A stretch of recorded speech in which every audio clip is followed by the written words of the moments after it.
Welcome to the Security Equation podcast, where today we have a great guest in Lucien Chetty. Lucien's got a phenomenal background from corporate security to data centers to now being the CEO of Skye Global and executive protection and a number of other great things that Lucien's doing based in the Middle East. So it's very timely of what's going on around the world. Lucien, thank you so much for taking the time with us today. It's my pleasure, and thanks for inviting me. So let's start. Let's go way back. Tell me a little bit about your background, where you grew up in South Africa, and what originally drew you into policing. It's an extensive background of 34 years. Let's see if we have enough time to talk about it. So I started off my career in the police force back then, 34 years ago. It was 1992.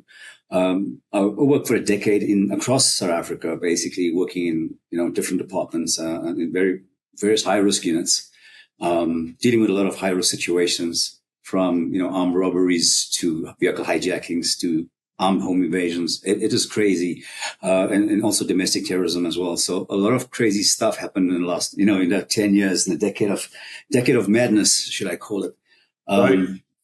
Left after a decade. I was 18 years old, left after a decade of madness. It was too much to handle, I think, at that time, being that young. Joined the corporate security world, executive protection officer of one of the biggest banks in South Africa. Worked there for a number of years, had some leadership roles. 6 years later, I moved on to a bigger bank, another bank, as head of executive protection. So that was my kind of my corporate world and, in the leadership environment. 2010, I joined Oracle. I was head of Oracle security for Middle East and Africa. So it was quite a nice role. It was a bigger role than just the African role. This time it was more challenging for the Middle East part. Very exciting role. Moved to Dubai in 2016 for the same role. I spent a couple of years there. Got promoted to head up data centers for outside Oracle, everything outside Oracle US. I was looking after that. Left after a couple of years there, joined Equinix as the head of security for Southern Europe, Middle East and Africa, data centers. This is so stuck with the data center part of things. And then going back to 2010, it's kind of a turning point for me to start Skye Global. Was the idea when I got to Oracle. The very first time I entered the car park, I found bouncers looking after our CEO at that time. And like, well, what's going on here? The standards were very different in the Middle East. I would say Dubai, because there's no governing body, there's no watchdog to actually monitor any of this. And also the threat in the area is very low, Yeah. So fly-by-night companies are just pulling guys from nightclubs and then, assigning them to these corporate guys. And at that point in time, UAE was emerging crazy. All the Fortune 500 companies were investing in Dubai, especially. And so there was a growing need for this. And, over the years, I had a lot of colleagues and, partners from around the world, from US and from South Africa, saying, hey, man, can you support executive protection? I'm like, no, it doesn't exist. I wasn't willing to associate my name with any of the companies out there. And then the idea came, say, listen, why don't you start something of your own? So while still at Oracle, I kind of assembled a team, came across some very, very good guys, Serbian Special Forces guys, very humble. These guys are crazy, deadly killers, but amazing people to work with. Sent them to South Africa, got them trained in close protection on a kind of an international standard because I needed that international qualification. And South Africa was, back then was very good with the close protection world. Brought them back to Dubai. And our very first client then was the NBA. They had their global games outside the US, the first global games in Abu Dhabi, and we got the contract, provided them with almost 30 CPOs for that task. And that was the game changer, and I said, well, I'm still in the corporate. I'm going to try and see how far I can go with this before I actually make the decision to pull out completely. A year later, one of the, I will not mention which government it was, but it was the Minister of Foreign Affairs for a country, kind of recognized our teams and said, well, where are you guys from? And can you help us? And so they started giving us work outside the UAE, a lot of diplomatic security and embassy protection. And this is where Skye Global was born. And then, it was easy to make the transition. This is a time to move on. Then 5 years later, we operated in 60 countries globally. It's amazing. So that's the story of where I am today with Skye Global. It's a great story of taking, from policing to commercial or corporate security to entrepreneur. And I love talking to entrepreneurs that have built programs and companies that are scaling and doing all that stuff. And we'll come back to that. Just let's go back to South Africa. When you were policing there, I mean, correct me if I'm wrong here, but the perception was that South Africa is a very high risk place at the time you were there, and I don't know if it still is. I don't follow the region very well, but what did those environments teach you about threat and risk, and what do people misunderstand the most about policing in an area like that? So times have changed. The police force has changed. So it has changed from the police force to police service. I'll give you an example. So back in the days in 92, there was something called Schedule 1 offense. So you were literally given the go ahead to shoot to kill any robber, any hijacker, any sexual offender that's getting away. You could do that. Those laws changed over the years. I've dealt with a lot of armed robberies, a lot of cash in transit robberies, 15 guys armed with AK-47s at a time coming in from other countries like Zimbabwe and Mozambique. It was consistent. We were getting up to 65 hijackings a day, vehicle hijackings a day. And these are not just normal hijackings. These are violent crimes. And to give you another example, the team that I worked with, and we looked at it, and over a 10-year period, we must have been in over 400 shooting incidents just in that period. And then the guys I served with went out to Iraq and Afghanistan and have never been in one incident in 5 years. So this goes to show you the threat situation in South Africa is very real. Now coming back to present times, it hasn't changed. So the crime is still escalated. But the policing and standards has dropped significantly. We were known as one of the best police forces in the world. In fact, the South African Police Special Task Force is the only police force in the world that has free-fall parachuting. So to give you the level of training the guys were doing back in the days, very extensive training. It's actually, 2-year-long program that you have to go through. It was easy to navigate high-risk environments being so well-trained. So there was a specialized unit dealing with situations like this. Then there was intervention units and high-risk units. So very, very different units, similar to, the SWAT that you have in the US.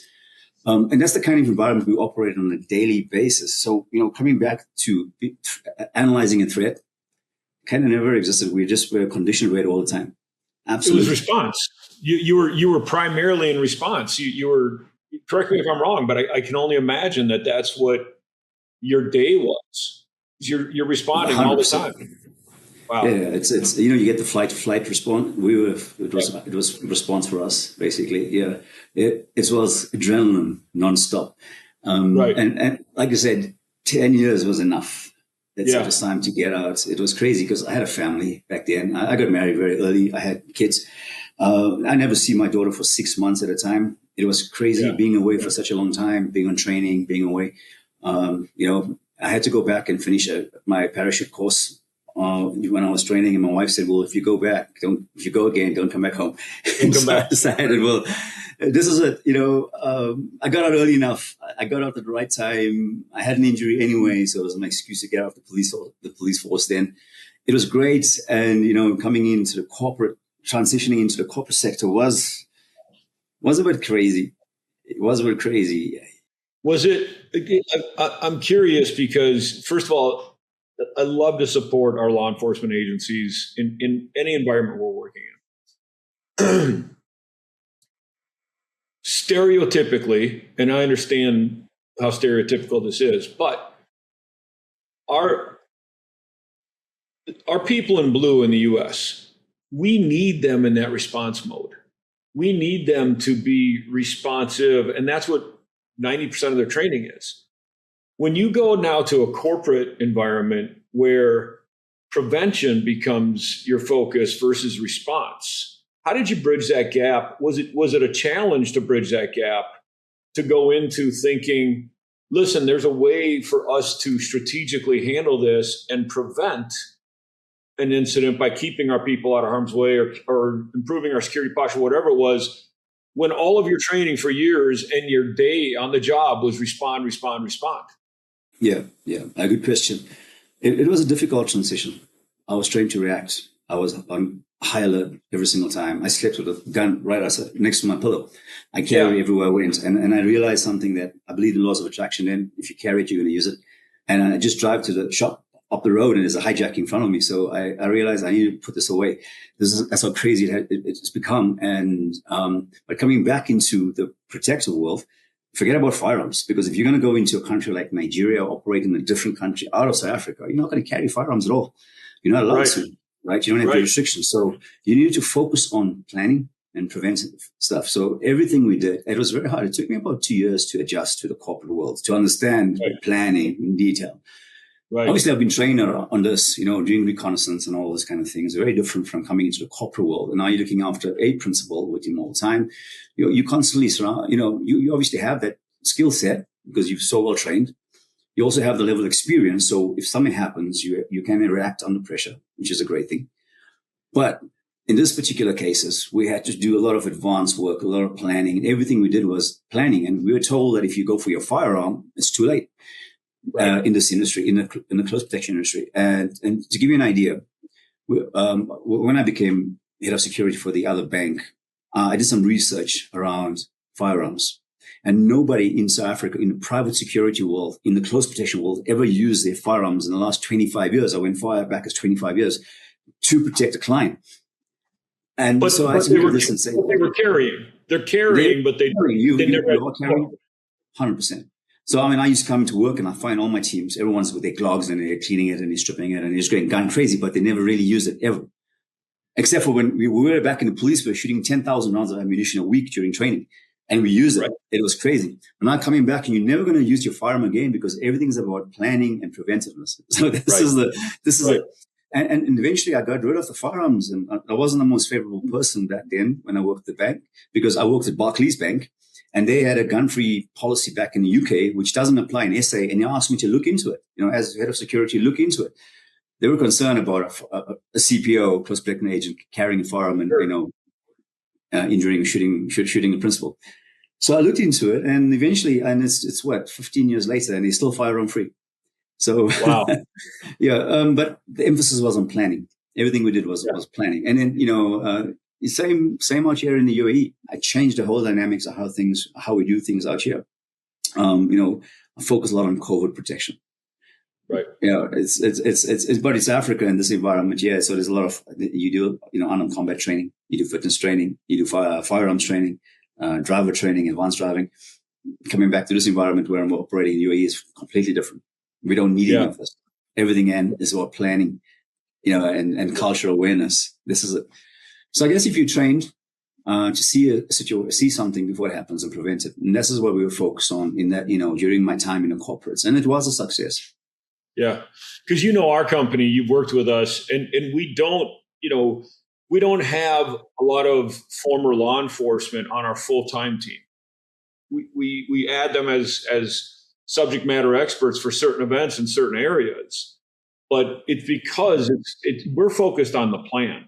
Let's put all the prevention in place to make our events not look like an opportunity, and secure the attendees and keep them safe. That's our job, right? And then, of course, we layer in off-duty law enforcement and bring in specialists. But it's always an interesting, thought process, like you went through, from going from response every day to okay, we actually don't have to carry weapons on the commercial side. It's fascinating to me. And I've worked with your teams and I've seen what the planning. I've learned so much when I was in the US 2 years ago, working in Vegas and in San Francisco with your teams out there and putting through 50,000 people, through the scan. It's incredible. I've learned a lot from that part of it, and something that I actually want to bring back to the UAE to adopt in this part of the world. Yeah, very incredible planning. And I've seen the detailed checklist that you guys have. Unreal. Yeah. Amazing stuff. And thank you. Our team does a phenomenal job. But talk about the UAE now, because, for a long time, those of us that haven't spent much time over there, it's safe. There's no problems. There's, it's not a high crime, high risk environment. Yet on the news in the last 10 days, let's say, since the US went to Iran, and now Iran is retaliating, or they were, and cities like Dubai, and all of a sudden they're getting exposed to this. What's it like today? How, what's the risk level? Are you guys concerned about what's going on in the future with this conflict that's going on in the Middle East? Yeah, it's crazy times right now. I can't really, give you an answer what the future is going to look like. It's very fluid right now. But I can tell you, a couple of things. Personally, in the last 10 days, it's been crazy. Fear and panic, obviously. I'll just give you some background on what's going on. As you know, so I left to South Africa basically on the 27th of February. And as I arrived in the morning, my daughter is still in Dubai. She sent me videos of ballistic missiles flying over our apartment. Just to give you some context, we have an apartment that's overlooking the ocean, and literally 45-minute boat ride in front of our apartment is Iran. So you can imagine what we're seeing from our apartment balcony. So it's crazy, and it was never heard of. But if I can just go back 10 years ago and just talk about that quickly, because I just realized something. I attended a drone technology seminar back when I was at the data centers and Oracle.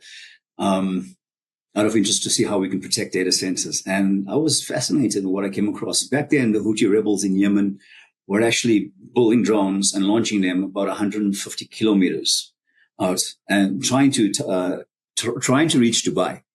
They never failed. I mean, Dubai is 1,500 kilometers away from Iran, from Yemen, but they were landing 150 kilometers in Saudi. And they were using, just little 5 kilograms, 3 kilograms explosive warheads. They remove the cameras, they attach little explosive devices to it, and they fly it in. And that was their capabilities. And I was concerned. I said, well, there's going to come a point in time when these guys are going to be able to build drones that are faster, more accurate, and going to reach their target, And this is exactly what happened. And during that time, I was so concerned that when I took over Skye Global, I actually had plans in place in my head. I started working things out. Should this happen one day? And because the conflict was getting tense, the tension was rising, and I had a feeling this was going to happen.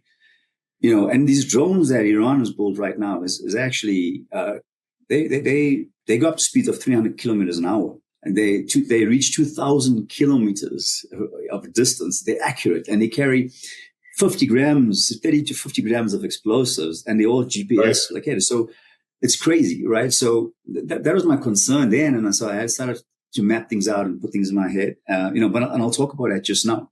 But then, but coming back to the situation, there was concerns, but everyone still knew Dubai is the safest place in the world and the number one city to live in. Everyone, 250 nationalities all around the world is living in Dubai. It's great. Dubai, I love it. Dubai is home. It's beautiful out there.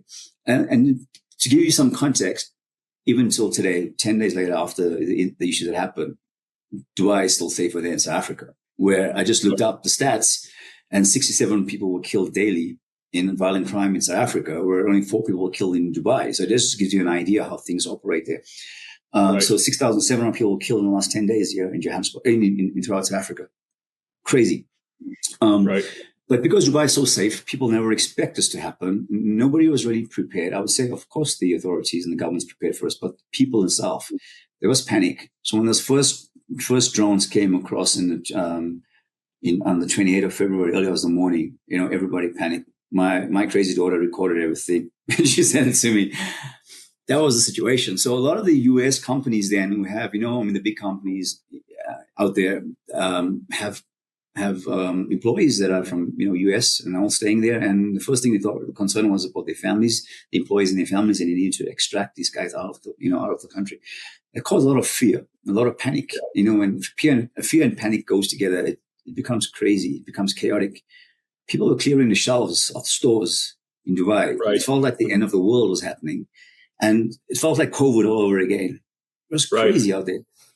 I knew my daughter was safe. I looked at a plan the entire Saturday of the 28th, how I could extract her. If there's a need for me to extract her, if the situation does get bad. Right. And, I spent the whole day working on our plan, which I came across a very successful plan, actually established a very successful plan. Yeah. And which worked very well. She chose to stay in Dubai because she felt safe. It was okay. She just relocated there, so it was okay. And I'm here with my daughter and my granddaughter and my wife, so we're okay.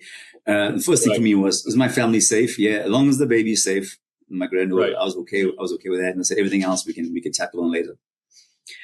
So 10 days later, how is it today? Or 12? I don't know how many days we are into this conflict. Yeah, so 10 days later, it's still very fluid.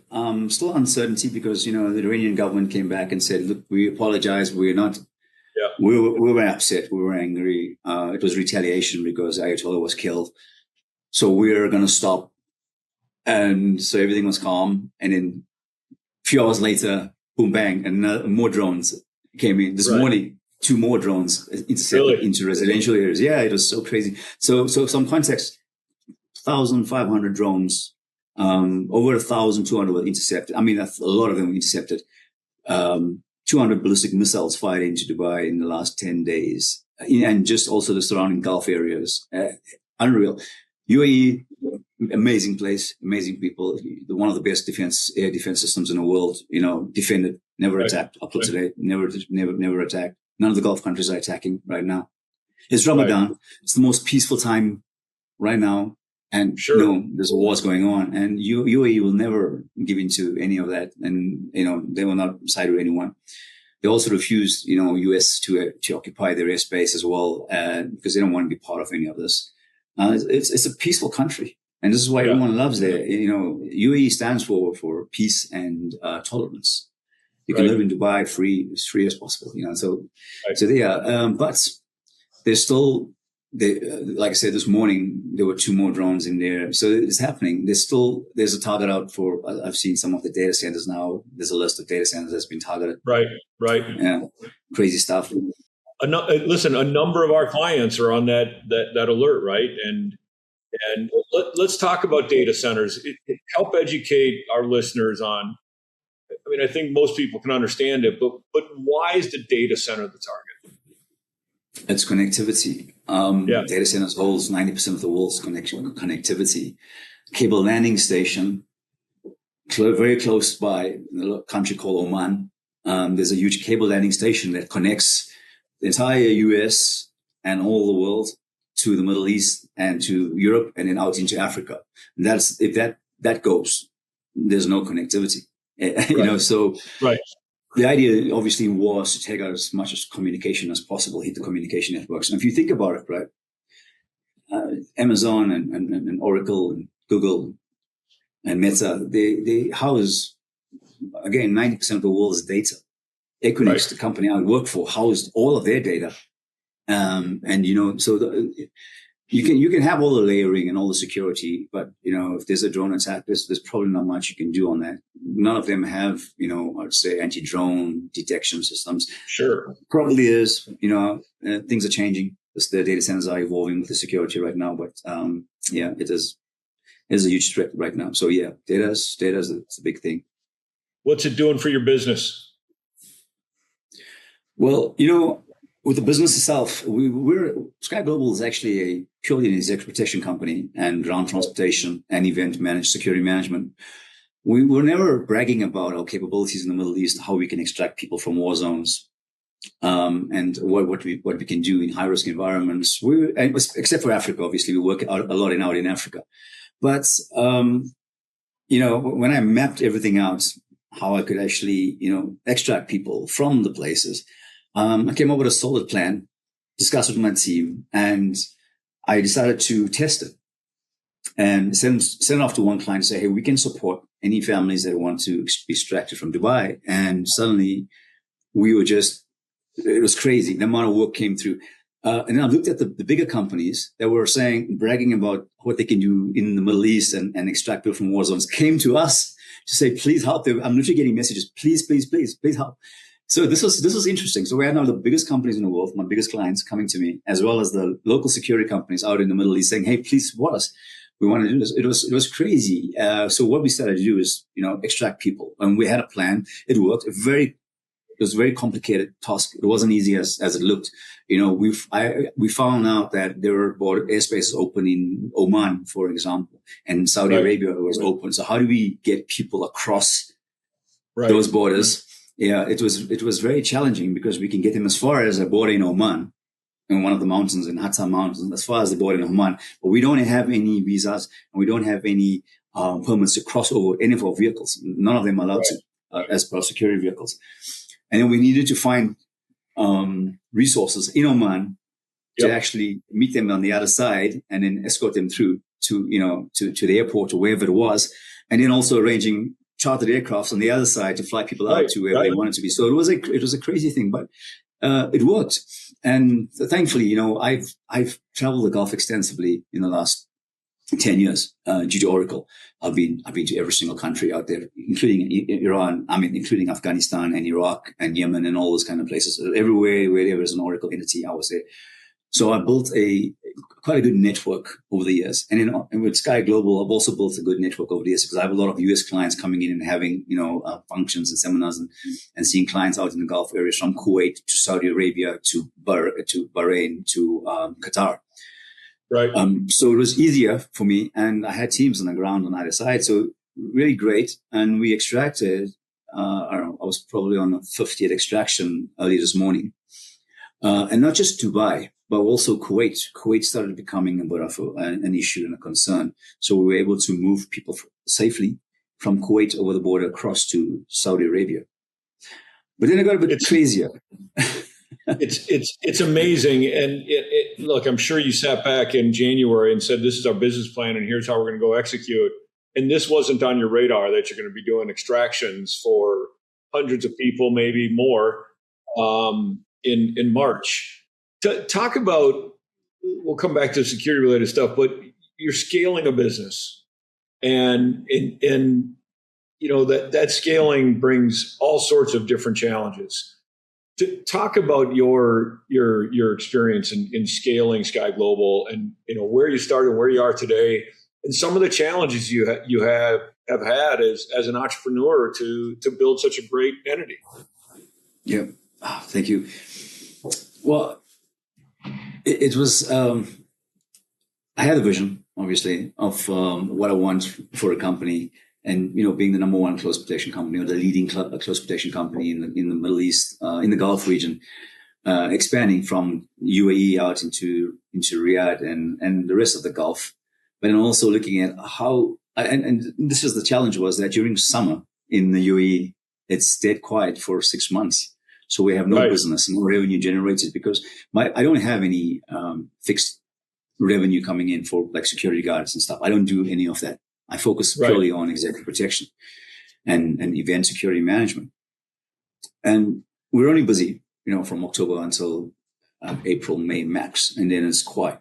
6 months of the time, there's no work, there's no business. So what do we do? And how do I pay, 30 employees' salaries or my entire team? So we had to think about this. How do we keep the company alive? Africa was the way to go. So we said, well, what can we do? How can we copy and paste what we do here into Africa? And, having a plan in place to say, we have the why, we need to find the how. And I feel if the why is strong enough, the how is easy. So we looked at, and we didn't plan on hitting 60 countries all at once. Let's say, how do you work the lucky you get? Because when we were, like mentioned, the MBA, the first contract came through for a government in one of the African countries. And we said, well, let's do it. We can. I never been to that country. And I sent someone out there immediately to find teams on the ground. I believe in Elon Musk's first principles theory. So don't outsource it to anyone, but do the work yourself. So flew a team into Burkina Faso and had a look at see what's on the ground. Spent a couple of days there putting teams. We actually were able to set up resources very, very quickly, within weeks. And we're able to support and then, obviously train and vet and push them through our training program as well and get that sorted. And And from there, it was the next, and it became easier because of my journey in Africa. When I worked a couple of years, I never mentioned, with the Gates Foundation. So I worked the Bill Gates and Bill Clinton foundations back in Africa. This is where I traveled quite extensively, and I wrote the book called Surviving Africa, because I've traveled, to almost 56 countries back then. So I had contacts already in those countries where I operated. So it was quite easier to actually set up. And, I didn't plan really on scaling that big. But it happened. It just happened. And within 3 years, we were just operating crazy in those places. Other than family and this current conflict, as a CEO running a company, what keeps you up at night? Yeah, I think it's just, making sure we make the right decisions. Yeah. Make a decision, but that's the wrong decision. And I always believe, for me, if I make the right decision, if I make the wrong decision, make the wrong decision right. You have to work on it. Right. It's uncertainty sometimes. You never know what's going to happen in those countries. You cannot be everywhere at the same time. I have very, very high profile clients traveling into these countries, and I would say, are they going to pitch up? It's not easy, because if you have very high profile client arriving, and he's going to have a 5 a.m. pickup time in the morning, and there's no one on site or something. It is concerning, and we can't be everywhere at once. I have a very strong operations team. I wake up 4 a.m. in the morning, and I'm checking my phone to make sure that, hey, these guys are on time. I'm still calling ops. I don't see an update. Just the other day, the one extraction in Kuwait, the guy was meant to be there at 5 a.m. and, 5 to 5, I'm expecting an update. I see nothing. I'm calling my operations team, because this is a very big client of mine. And so that's the kind of stuff that kind of keeps me up. Yeah. Because if you scale that big, there's going to be problems, right? There's going to be issues. Look, at the end of the day, we're all still in the people business, and making sure that person gets to that location, is there on time, providing that service it's one of the big challenges. There's a lot of times I'm sure you wish you're going down this road a little bit. We're going to talk about it, but I'm sure you wish you just owned a widget and you could just sell that widget over and over again and deal with, manufacturing instead of people. But that's the life we chose. Yeah, exactly. I tell you, it's people and personalities. And if you're dealing with 300 staff, you have 300 personalities to deal with. I'll give you another example. In Congo, DRC, a few weeks ago, we were looking after a South African soccer team that was playing for the African Games. And plus the chairman is there and everything else. And also we had a huge contract with FIFA back in December. So we carried it over.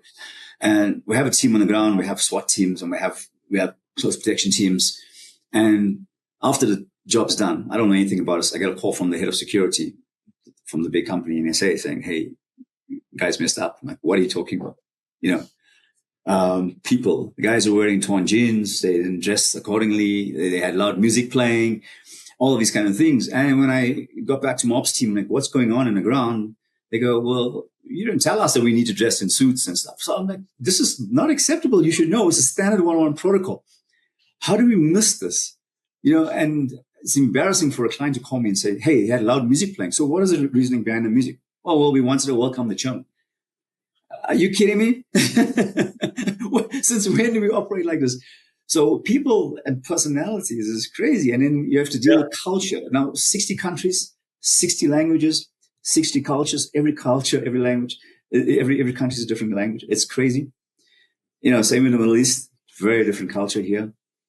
But, right now, thankfully, Skye Global is operating very well. It's like a very nice system that we built. And it works fine. And now we're hopping over to South Africa and focusing everything I have in SA. I literally got down to South Africa just to focus on the launch of Secure Cap. Yeah. And, this happened in the Middle East. So I've been the last 10 days only focusing on the Middle East. And my team is I'm neglecting my team. I can see when you're not around as the leader, how things can go out of control very, very quick. So hopefully next week, focus full on Secure Cab. And well, I want to come back to Secure Cab because I'm very interested. You and I talked about this, I don't know, 18 months ago, I think. But talk about, what's the misconception that people, companies from the U.S., when they come to, a high risk region, what's the biggest misconception that they have? Well, that's exactly what's going on right now, and we can't even call it a misconception anymore because it happened. But Middle East. So I'll give you an idea. Like 10 years, and all these U.S. companies coming in out here, and because we're so close to countries like Iran and Israel and everything else, and war-torn countries, there's a misconception that it's a high-risk, volatile country. So you're going to need close protection agents, etc. There's no need. There was never a need for it. And this is why the standard was so low, the substandard levels that we had with bouncers and stuff looking after people. Right. I knew that one day it's going to change. For sure, we're going to have big corporates like Elon Musk coming out here and Jeff Bezos and everyone else. We will take care of the security. Well, you can't take care of the security with bouncers, right? So we needed to have that high level security. The misconception was, coming to the Middle East is volatile. Right. I don't know if close protection agents is going to help in any way in a situation like this. Right. But we're focusing more on preventive measures than anything else, and focusing a lot of ground intelligence reports. And we have our own ground intelligence systems. During this recent times right now, we were getting accurate, most recent updates and everything around, and I was passing it on to my clients out in the US. And obviously Africa. Well, there's no real misconception because crime is real out there. I'm only operating in these environments, and a lot of crime, terrorism, geopolitical situations, unrest. We deal with it on a daily basis. Right. All right. Let's come back to Secure Cab. How's it going? Tell our listeners, what is Secure Cab? Yeah. So Secure Cab is an e-hailing company, Uber and likes of Lyft and all those kind of things. But they started operating in South Africa 10 years ago, Uber, Bolt, and InDrive. But what happened over the years was people became very dependent on these companies. But there was a lot of crimes associated with these e-hailing companies. I mean, I can tell you there's hijackings, there was murders, there were sexual offenses, many sexual offenses happening over the last 10 years. Hundreds and thousands of statistics I have to back this up. And I interviewed moms. The last 2-3 years, I had an idea of launching a platform in South Africa that's safe. And I interviewed moms across the country and said that they will never let their teenage daughters travel in an Uber. Right. And it's obvious reasons why. Well, I thought, what can we do to change this whole dynamic and change the whole narrative of the e-hailing system? Now, none of these drivers, I'll give you an example, there's 50,000 e-hailing drivers associated with one company. It's not possible to vet and verify 50,000 drivers or their vehicles. And we know how it's done. It was a simple public permits driver, which you have a criminal record. If you don't have a criminal record, you can work with us. That was it. So we decided to look at Secure Cab. How can we make it safe again? So I looked at it from my daughter's perspective. What will I need to send my daughter or my granddaughter in a safe ride? And we looked at that. And obviously building an app that designed on security, built-in panic SOS button that rings to a control center. This one over here right now, 24 hours manned, and setting out response teams. Now, it was an impossible task because how is it even possible to actually have response teams throughout South Africa responding to a panic alarm? And what we've done is we took this even further, and I've looked at panic alarms in devices in the front of my vehicle for my drivers, as well as the passengers. So if you're sitting in a passenger seat, you would press the panic button, should there be a hijacking or whatever the case is, alert my control center right here, and we will dispatch an armed response vehicle. Now, coming back to armed response vehicles, in South Africa, we have 200,000 police officers, 400,000 private armed security officers. So it's crazy. So it is possible. And I looked into that over a year. I've been building around this and say, how can we tie this into it? So I've got in various areas we have launched armed response companies that will support us with this. So I pay a premium on that and making sure that they're tied in with us. Then each vehicle that I've put a tracking device on it. So that's tracked and monitored 24/7. We also have high assets like value assets such as women and children and teenagers, where they get priority tracking and monitoring. and that was there. So we pull up and we monitor them all the way. But I've taken it one step further, and I said, well, why don't I have my own fleet instead of going the e-hailing model? So one is I've taken 150 of the Uber Black vehicles, their drivers. I've trained them, put them to our training program, which is security awareness, defensive driving, first aid, and hijack avoidance, which is really needed in South Africa. Sure. And then put in dash cams in their cars. That's linked to my control center.